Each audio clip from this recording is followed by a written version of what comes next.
Et au sommaire de ce journal, le film Made in France est diffusé au cinéaste au Mans ce week-end. Et oui, la sortie de ce film qui parle de la constitution d'une cellule terroriste à Paris avait été repoussée après les attentats de novembre. Seuls les cinéastes, donc comment, diffusent le film dans les Pays de la Loire. Record de fréquentation des musées du Mans en 2015. Ils ont franchi la barre des 100 000 visiteurs. Et puis le maire, au bord de la crise de nerfs, c'est le premier magistrat de Courguin qui a jeté l'éponge. Trop de pression sur les maires des petites communes, son témoignage dans ce journal. Course aux euros et passion de la chanson, le casting de l'émission N'oubliez pas les paroles faisait étape au Mans. On en parle à la fin de ce JT. Le cinéma d'ARSA, les cinéastes du Mans créent l'événement samedi, dimanche et lundi soir. Il propose le film choc et polémique Made in France, réalisé par Nicolas Boukrieff pour 3 représentations seulement. L'histoire de 5 Français qui préparent un attentat en plein cœur de Paris au nom d'Al-Qaïda. Le film, réalisé en 2014, aurait dû sortir dans les salles quelques jours seulement après les attentats du 13 novembre dernier. Et puis la sortie a été reportée et puis annulée. Prophétique et visionnaire pour certains, dérangeant pour d'autres. Ce film sera donc diffusé aux cinéastes. C'est le seul cinéma de la région qui le diffuse pour 3 séances seulement. Laure Girard et Pierre Giraud. Je m'appelle Sam El Kansouri. Je suis journaliste et j'ai pris le risque il y a 6 mois d'infiltrer les mosquées clandestines de la banlieue parisienne. Ils s'appellent Sam, Christophe, Laurent, Sidi et Driss. Made in France, réalisé par Nicolas Boukrieff, raconte leur histoire. Celle de 5 jeunes musulmans de France qui s'apprêtent à commettre un attentat au nom d'Al-Qaïda en plein cœur de Paris. C'est un film maudit, c'est-à-dire qu'il dérange de par son contenu. Maintenant, moi, je regarde la polémique sur les religions et autres, ça ne m'intéresse pas. Moi, ce que je regarde, c'est le fonctionnement, c'est le déroulement du film, c'est-à-dire c'est ce lavage de cerveau. Il est des hasards malheureux. Made in France aurait dû sortir en salle quelques jours seulement après les attentats de Paris en novembre dernier. Donc le contexte n'était pas bon, la sortie a été reportée. Ensuite, il y avait aussi le problème de l'affiche originelle qui est une Kalachnikov. Aujourd'hui, l'affiche est plus polissée, mais le propos, lui, reste intact. Le film veut montrer le quotidien d'une cellule djihadiste à la française. Des jeunes hommes normaux, en apparence, mais prêts au pire. Défendez l'Amérique et Israël s'il le faut, mais personne ne doit se douter de rien. Je te suis. Persuadés d'être des soldats en mission divine. Pour la MJC Prévert, dont dépend cette salle de cinéma, le film est essentiel.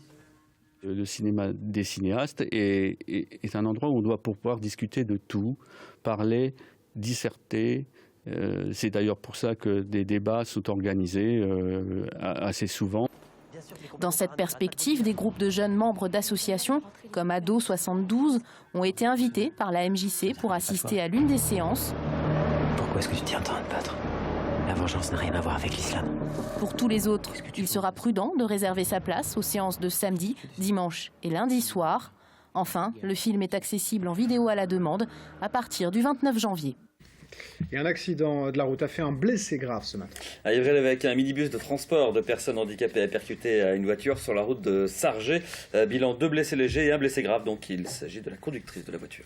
Et c'était une demande de l'opinion après les attentats. Les inscriptions aux formations au premier secours sont ouvertes depuis aujourd'hui en Sarthe. 32 sessions de formation seront ouvertes au public entre le 30 janvier et le 28 février. Des sessions de 2 heures aux gestes essentiels qui sauvent, donc dispensés par les pompiers et des associations de secouristes. Programme et inscription sur le site de la préfecture de la Sarthe, www.sarthe.pref.gouv. Et en 2015, les musées du Mans n'ont jamais accueilli autant de monde. La fréquentation passe la barre des 100 000 entrées avec très exactement 100 700 visiteurs dans les 4 musées de la ville. Raison de ce record, des expositions temporaires de qualité ainsi que des animations originales. Florent Clavel. Avec plus de 30 000 visiteurs en 2015, le Carré Plantagenet arrive en tête des musées les plus visités du Mans. Le Carré Plantagenet retrouve le niveau de fréquentation qu'il avait à son ouverture, ce qui veut dire qu'il est remonté ces dernières années. Vient ensuite le musée de Tessé avec 29 600 personnes, puis le musée Vert et enfin le musée de la Reine Bérengère. Plus de 100 000 personnes, soit une hausse de 10%, ont franchi les portes d'un musée en 2015, un record. Il s'agit essentiellement de Manceaux et dans une moindre mesure de Sartois.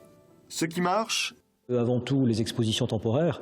Et c'est vrai qu'en ce moment se tiennent ici à Tessé cette exposition bleu, jaune, rouge, la couleur libérée sur la peinture au XXe siècle, qui attire beaucoup de monde.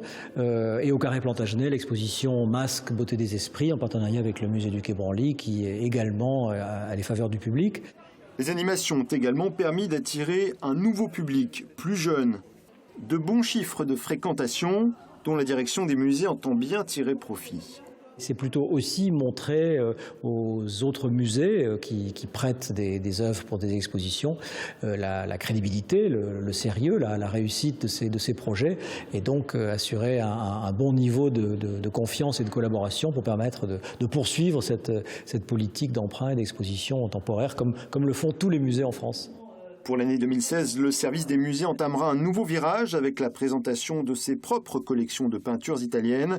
Elles viennent de faire l'objet d'une thèse universitaire. Autre temps fort, le partenariat avec le musée du Quai Branly. Une nouvelle exposition est en préparation pour l'automne. Et un témoignage à présent, celui d'un élu, le maire d'une petite commune, comme il en existe des milliers, sauf que lui a jeté l'éponge. Et oui, Jean-Christophe, trop de pression sur les épaules de Jacques Frénéard, le maire de Courguin. L'enfant du village était pourtant élu depuis 21 ans, et il a démissionné vendredi, fatigué de porter l'écharpe tricolore. Bérénice Angot. C'est chez lui, loin des rues du centre-ville, que nous avons rencontré un citoyen fatigué, lassé, proche du burn-out. Jacques Frénéard a passé plus de 20 ans de sa vie à œuvrer pour son village natal.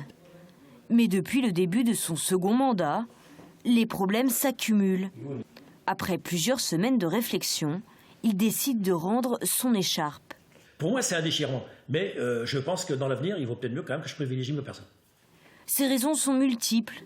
Tout d'abord, la division au sein même de sa liste. C'est beaucoup plus serein de travailler avec un groupe uni que quand il y a des dissidences. Surtout dans un petit village. Et surtout dans un petit village où les rumeurs vont très vite. Et souvent transformées et pas toujours justes. Et ceci n'est que le début d'un second mandat difficile. Après un risque sanitaire évité de peu au sein de la cantine scolaire, la municipalité décide de confier les repas des enfants à un fournisseur. Là encore, le maire attire les foudres. Et ça a été très mal perçu. Donc j'ai eu un courrier d'un parent qui était limite diffamant.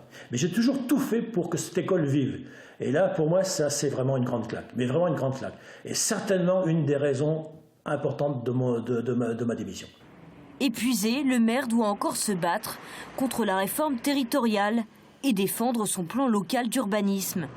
L'annulation de ce PLU par le tribunal administratif fait l'effet d'une bombe. On a rencontré les services de l'État, mais alors ils sont d'une rigidité, d'une dureté, ils manquent de bon sens, et ça, moi je supporte pas. Aujourd'hui, Jacques a encore du mal à se promener dans les rues de Courguin. C'est vrai, pour moi c'est un désengagement, et ça me peine, mais autrement, bon, ça va dans les petits villages, hein, il y a des clans, ceux qui m'aiment pas, ben, ils continueront pas m'aimer, puis ceux qui m'aiment bien, ils diront c'est dommage, voilà. Deux autres élus ont eux aussi rendu leur lettre de démission. Dans ce village de 600 habitants, les tensions semblent palpables. Les Courganais seront appelés cette année à élire leur nouveau maire. Allez, on poursuit en chanson avec Michael Texier. Non, avec le casting de l'émission de France 2. Vous l'avez fait ou pas? Pas du tout. Non, n'oubliez pas les paroles. C'était au Mans, en tout cas jeudi. Moi, je pourrais postuler pour n'oubliez pas les casseroles. Et ce qui n'est pas le cas des candidats d'ailleurs, hein, qui étaient nombreux, 120, à donner de la voix pour être repérés par les responsables de ce casting de N'oubliez pas les paroles. Le reportage tout de suite. Derrière cette porte, c'est un avenir à plusieurs milliers d'euros qui se joue en musique. Parmi les 120 candidats, tous n'ont pas eu la possibilité de pousser la chansonnette. Eux ont échoué à la première étape, une épreuve écrite de chansons à trous. Il y avait des chansons vraiment de Jeanne Moreau ou des trucs comme ça, c'était dur là quand même. C'est compliqué quand même. Voilà, franchement, c'était dur. On va leur passer, c'est pas grave. Oui, c'est pas grave. C'est pas grave. Je pars, mais je reviens. Pour les autres, c'est une démonstration de savoir-faire et de bonne camaraderie. La consigne est claire, chanter, c'est un minimum, et accompagner en rythme et sur les refrains ses concurrents au bonheur télévisuel. C'est la première fois que je participais à cette chose-là. Il faut de la mémoire, tout ça. Votre ambition, c'est quoi? J'aimerais bien aller à Paris. Ouais. On verra. Fiat Maestro gagner derrière? Ah, voilà. faut pas rêver. Enfin, des fois, faut rêver aussi. De Johnny et la compagnie créole, succession de vieux tubes ou plus récents de variétés, de pop et de rock. Parmi les candidats, des habitués. Qui a déjà fait l'étape 3 ? Et une star. Qui est déjà passé sur le plateau ? Son accent pour te comprendre. J'ai fait 21 émissions, 20 victoires et j'ai gagné 161 000 euros. J'étais en tout cas deuxième plus grand maestro de l'histoire du jeu. C'était une belle aventure. C'était exceptionnel. Ouais. C'était un souvenir qui restera gravé quoi qu'il arrive. Il est venu aujourd'hui de Rennes pour accompagner une amie. C'est son 4e casting. Et la première année, j'ai dû faire à Nantes. J'ai fait une fois à Rennes, une nouvelle fois à Nantes et puis aujourd'hui au Mans. Et si ça marche pas, une 5e fois ? Oui, on fera une 5e, puis une 6e, puis jusqu'au jour où ils voudront plus me voir. Hein. 21 candidats ont été retenus pour la suite des sélections. Une rencontre avec la directrice de casting à Paris. 5 à 6 d'entre eux seulement pourront espérer passer à l'antenne.